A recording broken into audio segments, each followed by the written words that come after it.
जब कार्य करने के बाद भी वेतन ना मिले तो आर्थिक संकट होना बिल्कुल तय है। अब हम आपको बताते हैं कि पूरा वाकया विस्तार से।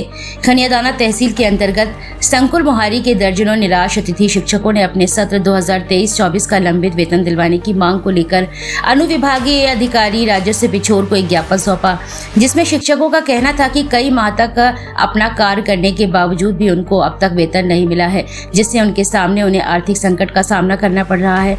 अब हम आपको बताते हैं कि इस ज्ञापन में कौन कौन अतिथि शिक्षक थे, जिसमें प्रमोद कुमार साहू, संजय पुरी, गोस्वामी हरिशंकर सोनी, दीपक कुमार साहू, राजकुमारी साहू, अश्विनी पडरिया, राजेश कुमार लोधी सहित अन्य शिक्षकों के नाम शामिल हैं। सभी ने मांग की है कि खनियादाना बीओ को आवश्यक निर्देश दिए जाएं ताकि जल्द से जल्द उनका बकाया वेतन भुगतान हो सके। शिक्षकों ने बताया कि वे शिक्षण कार्य पूरी निष्ठा से कर रहे हैं, लेकिन वेतन न मिलने से उनका गुजारा करना मुश्किल हो गया है। अतः प्रशासन से आग्रह है कि इस ओर शीघ्र ध्यान देकर राहत प्रदान की जाए। मेरा नाम मुकेश कुमार लोधी है।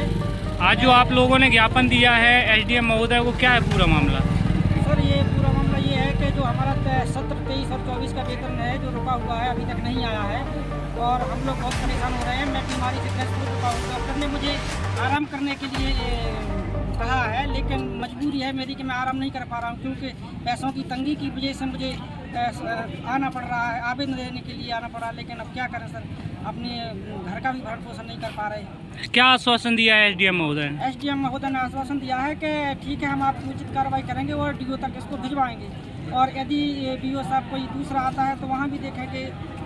लेकिन अब सर, यहाँ का तो भरोसा नहीं है कि डीओ साहब तो दूसरी अब तक नहीं आ पाएंगे। कार्रवाई सब कुछ नहीं है, आखिर पगार की और वेतन की कब तक बोला है, कब तक आपको उपलब्ध कराई जाएगी? सर, वेतन का तो नहीं बोला है अभी कि कब तक दिया जाएगा, लेकिन ये कहा है कि बस कार्रवाई भिजवा देंगे आपकी।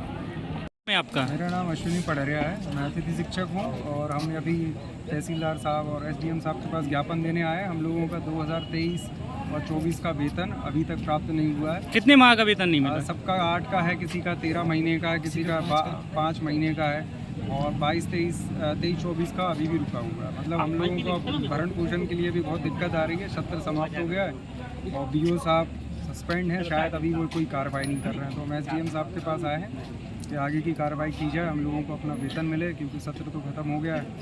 जल्दी से जल्दी कार्रवाई हो जाएगी। एसडीएम साहब ने क्या आश्वासन दिया है? आश्वासन दिया है कि हम कलेक्टर साहब को ये रिसीट दिया है कि हम पहुंचा रहे हैं इसको, है ना, कलेक्टर साहब को पहुंचाएंगे। तो बोला तो है, अब देखते हैं आगे क्या होता है। नाम प्रमोद कुमार साहू है। आज जो ज्ञापन दिया है आपने एसडीएम महोदय को, क्या है पूरा मामला? ये है कि सर, हमारा 2022 और 23-24 का जो वेतन है, हमारा 1 साल का वेतन रुका हुआ है। कम से कम 7 से 8 महीने का वेतन रुका हुआ है। और वहाँ बीओ साहब के पास जाते हैं तो वो लोग कुछ सीधे मुँह बात नहीं करते हैं और कहते हैं नाम बताओ अपना, तो उन पर कार्रवाई करते हैं। पद से हटाने के लिए बोलते हैं और हम पे दबाव बनाते हैं। 181 लगाते हैं तो वो भी साथियों की कटवा दी कुछ लोगों की। हमें बहुत दिक्कत आ रही है, हमें अपना परिवार चलाने में बहुत दिक्कत आ रही है। सर, 1 साल से हमें पेमेंट नहीं मिला है। अब हम किससे उधार लें और किससे पैसे मांगें? कोई देने को तैयार। अभी एसडीएम महोदय ने क्या आश्वासन दिया है आप लोगों उन्होंने को? कहा कि हम आपकी कार्रवाई कलेक्टर साहब के पास भेजेंगे और उचित कार्रवाई करवाएंगे।